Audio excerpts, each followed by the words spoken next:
அண்ணா சீரியல்ல இன்னைக்கு என்ன நடக்க போகுதுன்னு பார்க்கலாம். வாங்க வீடியோக்குள்ள போலாம். சிவபாலன்கிட்ட பாக்கியம் கறியை குடுத்து விடுறாங்க. கறியும் குழம்பையும் எடுத்துட்டு போறாங்க சிவபாலன். அவசர அவசரமா அவருக்கு வேற ஃபோன் வருது கிரிக்கெட் விளையாடுறதுக்காக. இந்த பக்கமா சவுந்தரபாண்டி, டேய் நீ சிக்ஸர் அடிக்கிறதுக்கு இப்போ நேரா போ, அந்த கறி குழம்ப குடு, நான் கொண்டு போய் கொடுத்துக்கிறேன் அக்காவுக்கு அப்படிங்கிறாங்க. எப்போ உன்னை நம்பலாமாங்கிறாங்க. டேய் எனக்கு எதிராக ஓட்டு போட்ட உன்னையே நான் வீட்டுக்குள்ள விட்டுருக்கேன். நான் பெத்த மவ பரணி, அவளுக்கு நான் கொண்டு கொடுக்க மாட்டேன்னா என்ன, கூட நான் கொண்டு போய் கொடுத்துறேங்கிறாங்க. எப்போ உன்னை நம்புறேன், ஏன் தெரியுமா, நீ இன்னைக்கு கறி சாப்பிட மாட்டேன்னு தெரியும், அதனால பத்திரமா பாதுகாப்பா போய் எடுத்துட்டு போய் கொடுத்துருப்பா அப்படின்னு சொல்லி சிவபாலன் அந்த கறி குழம்பு கொடுக்குறாங்க. சனியா எலியை பிடிக்கிறதுனா மசால் வடையை வச்சு தான் பொரியலை வச்சு பிடிக்க முடியும். அதே மாதிரி தான் இந்த சூடாமணியை பிடிக்கிறதுனா இந்த கறி குழம்பையும் சுக்கா வறுவலையும் வச்சு தண்டா பிடிக்கணும். புடி கொண்டு கொடுத்துட்டு வருவான்னு சனியனும் சவுந்தரபாண்டியும் கிளம்பி போறாங்க. வைகுண்ட சிவபாலன் கறி குழம்பு கொண்டு வருவாங்கன்னு எதிர்பார்த்துட்டு இருக்கிறாங்க. எப்பா நீ என்ன கறி குழம்பு இதுக்கு முன்ன பண்ண கண்டதே இல்லையா?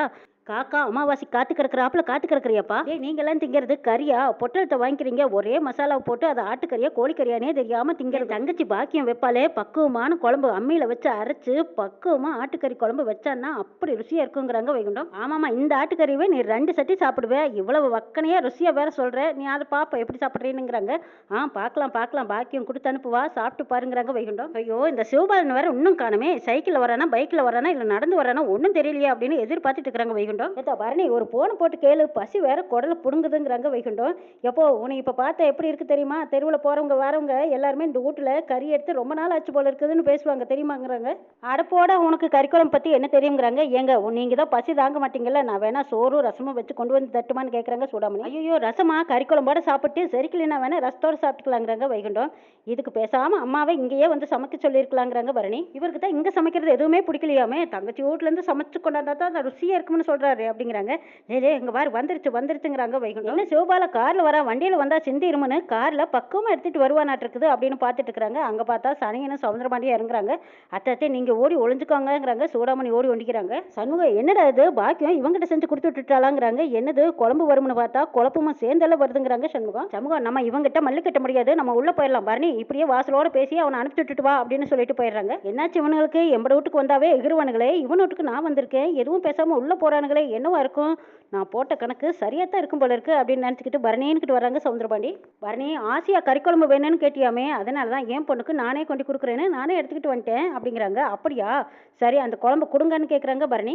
என்னல பரணி நீ படிச்சவ தானே, பெத்த அப்ப இவ்வளவு நாள் கழிச்சு வீட்டுக்கு வந்திருக்கேன், உள்ள வாங்கன்னு கூப்பிட மாட்டியாங்கிறாங்க. அதெல்லாம் ஒன்றும் தேவையில்லை, நீங்க அதை கொடுக்கத்தானே வந்தீங்க, கொடுத்துட்டு போங்கிறாங்க பரணி. எனக்கும் பசிக்குது, என் மக வீட்டில் உட்காந்து வயிறார நான் சாப்பிட்டு தான் போவேன்னு சொல்லிட்டு சவுந்தரபாண்டியும் சனியனும் பரணியை தள்ளிட்டு உள்ளக வராங்க.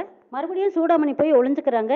எப்பா என்னப்பா இது, இதெல்லாம் ஒரு பெரிய மனுஷன் பண்ற வேலையா, வாங்கன்னு கூப்பிடாமே உள்ள வந்து நிக்கிறீங்களே, இதெல்லாம் உங்களுக்கு கௌரவமா இருக்கான்னு கேட்கறாங்க பரணி. முதல்ல இது உனக்கு கௌரவமா தெரியுதா, வீட்டுக்கு யார் வந்தாலும் வாங்க உட்காருங்கன்னு தண்ணி கொடுக்கறது வழக்கம், ஆனா பெத்த அப்ப நான் வந்திருக்கேன் வராதீங்கிற மாதிரி பேசுறீங்கிறாங்க சவுந்தரபாண்டி. அப்பா உங்களுக்கே தெரியும் நீங்க பண்ண துரோகத்துக்கு இந்த குடும்பத்துல நீங்க வரவே வேண்டாம்னு நினைக்கிறாங்க, எத்தனை ஜென்மம் எடுத்தாலும் இந்த வீட்டுக்கு நீங்க விரோதி தான், கொடுத்துட்டீங்களா மரியாதை இங்க இருந்து கிளம்புங்கன்னு பரணி திட்டுறாங்க. நீ என்ன வேத்தாளா, நீ என்னோட மகதானா அப்படின்னு நோட்டம் போடுறாங்க. சவுந்தரபாண்டி அந்த பக்கமா போய் கண்காணிக்கிறதுக்கு போறாங்க. சண்முகம் புரிஞ்சுக்கிட்டாங்க, பரணி அங்க போறாரு தடுங்கிறாங்க. புரிஞ்சுக்கிட்டு ஓடி போய் அப்பா அப்படின்னு இழுக்கிறாங்க. இழுக்கும் போது அந்த கண்ணாடியில சூடாமணியை பாத்துக்கிறாரு சவுந்தரபாண்டி. ஓஹோ ஒளிஞ்சிருக்கியா நீ அப்படின்னு சூடாமணி நினைச்சுக்கிறாங்க. என்னப்பா இது, இப்ப நீங்க போக போறீங்களா இல்ல கழுத்தை பிடிச்சு வெளியே தள்ளிட்டுமான்னு கேட்கறாங்க பரணி. நீங்க என்ன பெத்த அப்பா கிட்ட பேசுற மாதிரியா பேசுறேன்னு கேட்கறாங்க.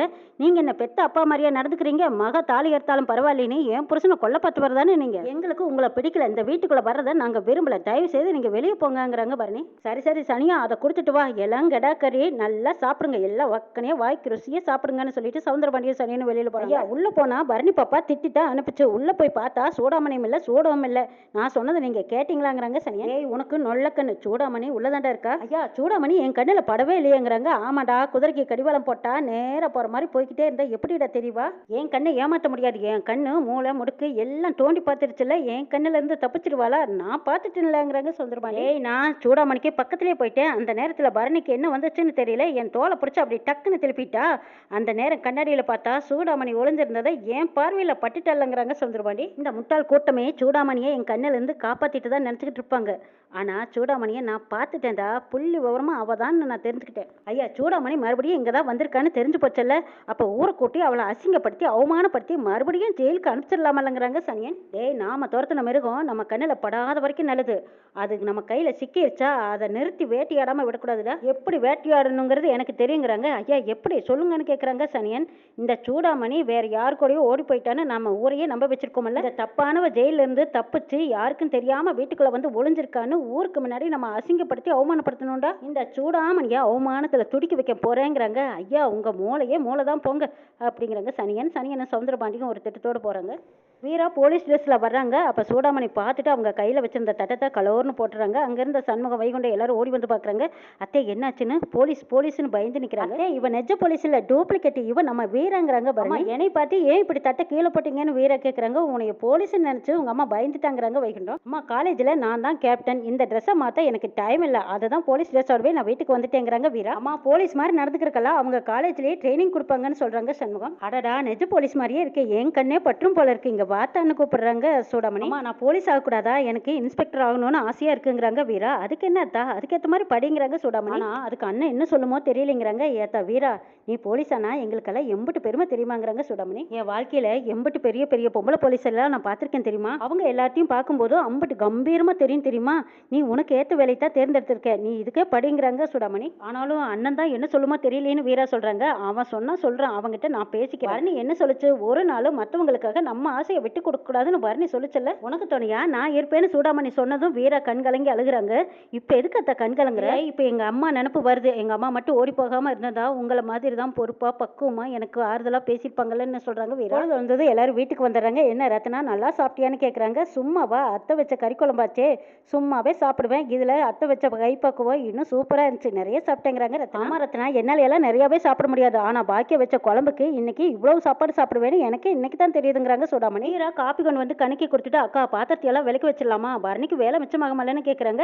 அட சும்மா இருங்க பசங்களா, நான் படுக்க போறதுக்கு முன்னாடி நான் விலைக்கு வச்சுக்கிறேங்கிறாங்க சூடாமணி. பாவம் நீங்களே பகல்ல படிப்பு அது இதுன்னு ஆடி ஓஞ்சு வரீங்க, இதுல வீட்டு வேலை வேற செய்யணுமா, விடுங்க நான் பாத்துக்கிறேங்கிறாங்க சூடாமணி. கணிக்கு பக்கத்துல சூடாமணி உட்காந்துருக்காங்க. கனி தன்னையும் அறியாம ஒரு அழகான பாட்டு பாடுறத சூடாமணி ரசிக்கிறாங்க.